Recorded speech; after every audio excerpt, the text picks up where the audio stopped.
All right, one last thing. I've cleaned up all of my glass. I'm ready to go prep my kiln, but a few things about cleanup. Obviously, anything that you've taken out goes away where it belongs, but specifically the bag of kittens, the kind don't want to scratch you but will if they want to. This has to be closed. And it doesn't have to be closed tight, but I do want you to put it back underneath the mixing table with the bag rolled, because I don't want any more dust or debris to fall in than is already sort of like seeping in through the bag itself. So just roll it up before you put it away. All right, let's meet over in the kiln room. Hey. So slight change of location. Here we find ourselves in the kiln room, and you've noticed I popped my mask on because someone else has booked time in here and is working, so obviously I am being respectful. So if you hear anything in the background, that is just our magnificent grad student Renoy making her work. Do not be alarmed. So I'm ready to set up my lost wax casting in the kiln to fire. When you all do this, we will have booked the kilns for you, and we will tell you what kiln you're going into. Today, I'm going into kiln A2, which is a front-loading kiln, and we'll be able to show you very well what the kiln setup looks like. Most likely, when you are loading in the kiln, you will be going in something like A5, which are these top-loading kilns. The setup is the same, just the orientation of your body will be different. So, what I have grabbed for you to demonstrate how to load the kilns are 2 full-size bricks that are taller than my mold. If one brick isn't taller than my mold, I will make a little sort of Jenga setup of multiple bricks, so there can be airflow between the top of my bricks and my mold.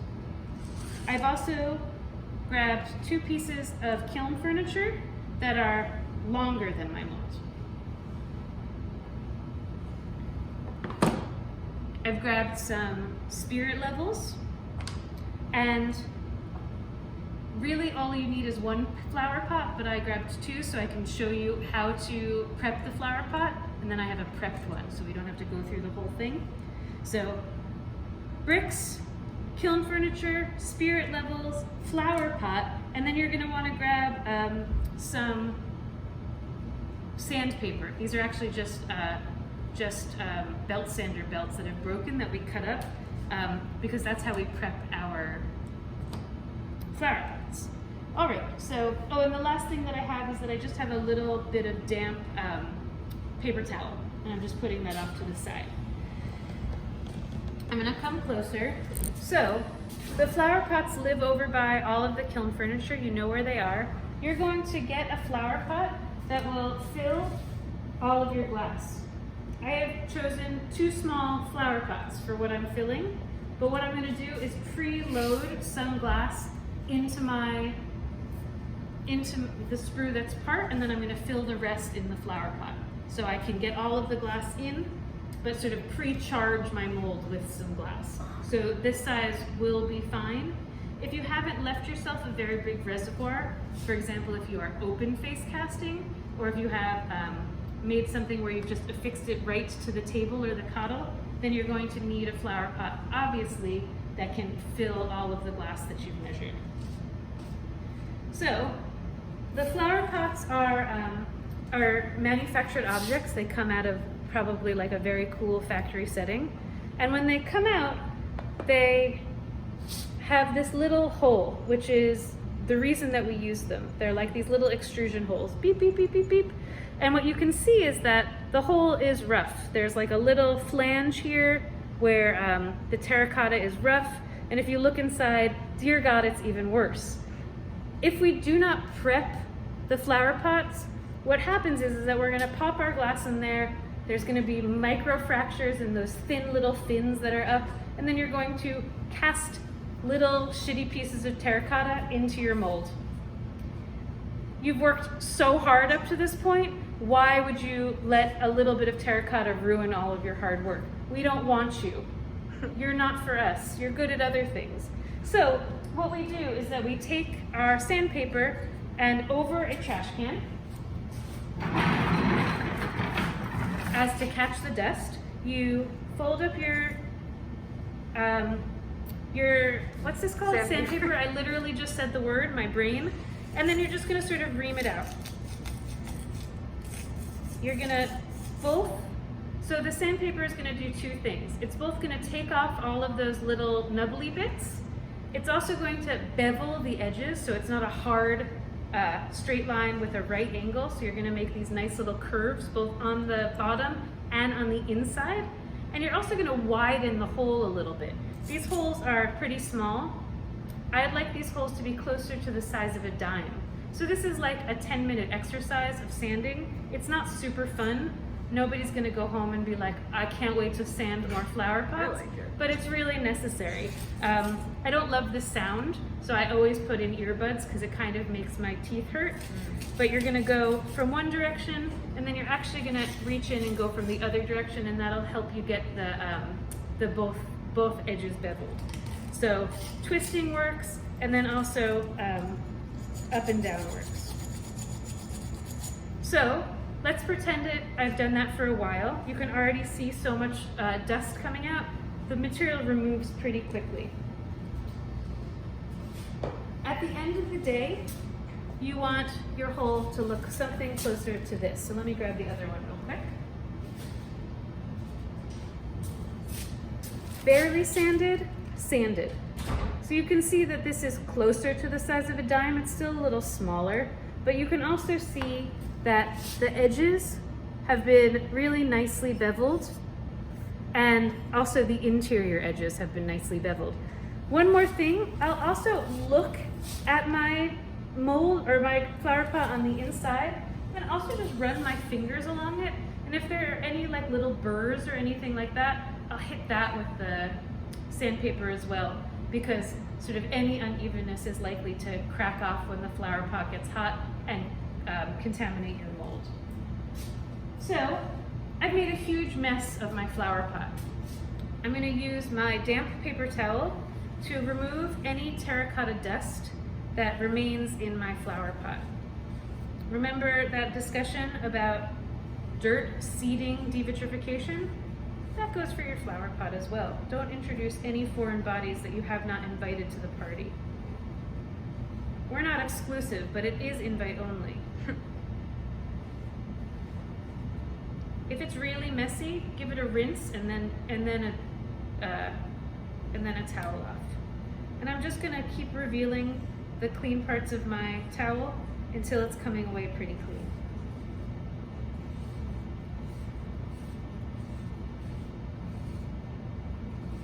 And if you need to grab an extra bit of paper towel, that's fine. All right, I'm gonna grab one more bit and just dry it off and make sure it's perfectly clean, or as clean as I can get it.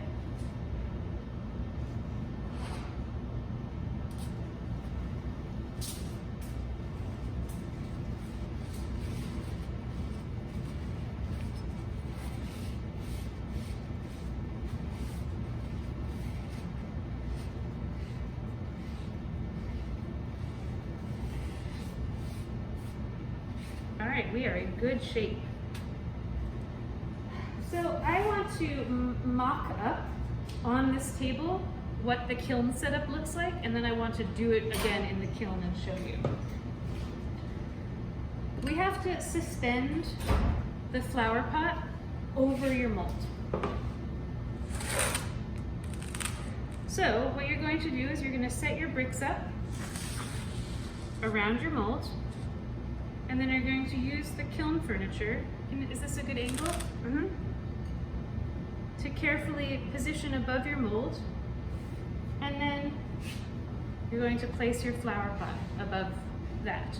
And you're going to use your eyes as best you can to sort of line up the hole in the flower pot with the narrowest part of the opening in your mold. So I can use my eyeballs, and I can see that that looks pretty good. So this is what it's going to look like in your kiln, no matter what orientation of kiln you're using. Let's do it in the kiln. There are a few extra steps. Hello. I'm ready to set up my mold. In the kiln will be pre-set up for you, or set up with you, a kiln shelf with 3 bricks underneath to add additional airflow. The kilns are level to the ground. The kiln shelves are flat. Is your mold perfectly flat on the bottom? Probably not. You've done a good job making it flat-ish, but you are not a machine. So the bottom of your mold is probably a little wonky and maybe even a little uneven. So it has a little rock to it. So what I have here is a bucket of playground sand. This is the sand that we use to stabilize the mold in the kiln. So what we do is that we take a little scoop and we pour it right into the center of the location where we want our mold. Maybe a little bit more. You just make a little mounted. Don't spread it out, your mold is going to spread it out. And then carefully, not allowing any particulates to land in your mold, you're going to nestle it in your sand. So you've made this nice little dam for it that will really keep it stable. If your mold is really wobbly, you also might have to use some kiln furniture as like little buttresses, because you don't want anything to fall over in here. It is important when you cast your mold that the top of your mold is level to the ground. So that's why we use our spirit levels. We have 2 different kinds of spirit levels, a bullseye spirit level and sort of probably the one that you're more familiar with, the tube spirit level. I kind of don't mind using either. I'm gonna have to stick my head in the kiln. Madeline, if you could not shoot directly at my butt, I would be super pleased. But so I'm just gonna lean in. I'm gonna put 2 of these things in here, and then I'm just gonna wiggle the mold to get close to center, and I can move the sand to support that, close to level it.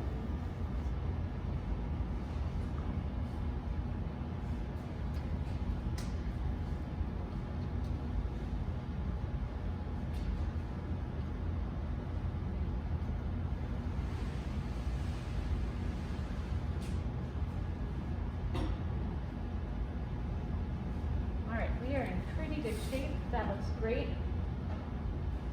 We are level. Next step, notice that I'm very careful that I'm like constantly sort of dusting my fingers off. I don't want to let any sand or debris fall into my mold.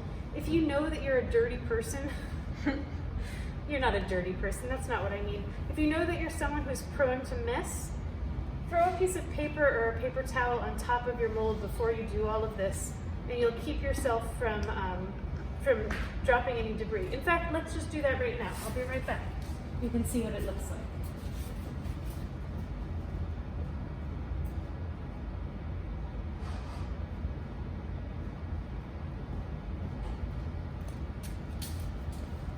You're going to want to do this at the end of your mold making setup anyway, because we're probably not going to close the kiln and fire the kiln right after you're done setting up, because we'll let lots of people do it. So if you just cover your mold before this is all done, then your mold can sort of sit in the kiln waiting, and no one else has to worry about depositing debris in your mold. And then whomever fires the kiln, either myself, Cherry, or Kayla, will remove all of the paper before. So I've just covered it, just has like a little bit of a mask on now, just like all of us. I'm going to set up my kiln bricks on either side of the mold. They are not touching the mold, but they are fairly close. And then I'm going to set up my furniture.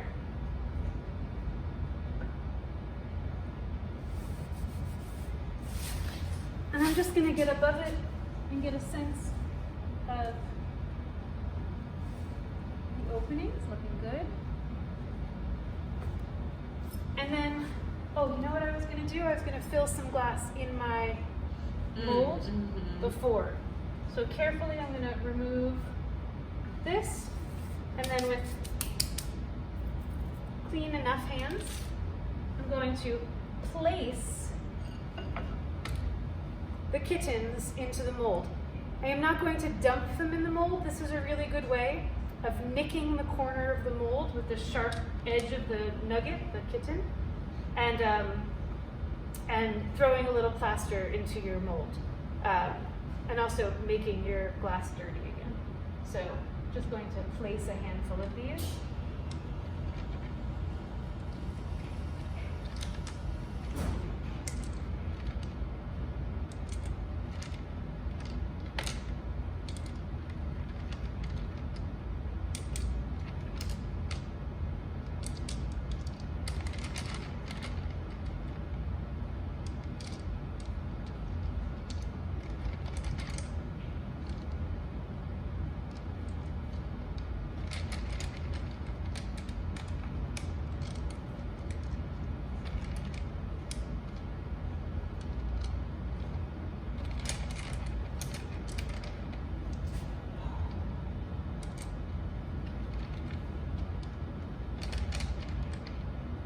All right, and obviously I don't want to build up my studio nuggets high enough so I don't want them to touch the kiln furniture, and I obviously don't want them to touch the flower pot either. That would be bad.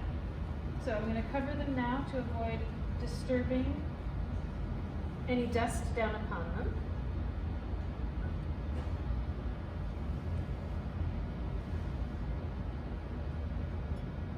Making sure that the opening is big enough to accommodate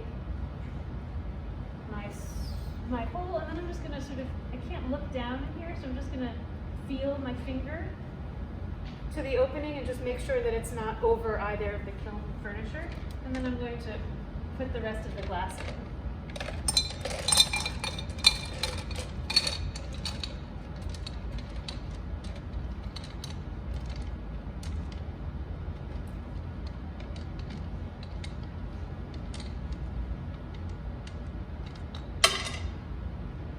Dirty. Let's not use it. And then we're set up. So if we were loading more molds in this kiln, I haven't set it up very well to allow for any other firings, we would leave the paper on. But because we're not going to do that, I'm now going to remove it, and we are ready to fire. Yeah. So then we close the kiln, and that's the only thing that you have to do. We'll take care of the rest of it for you. That's how you load a mold. That's how you calculate the glass, and that's how you steam out your wax. Good luck.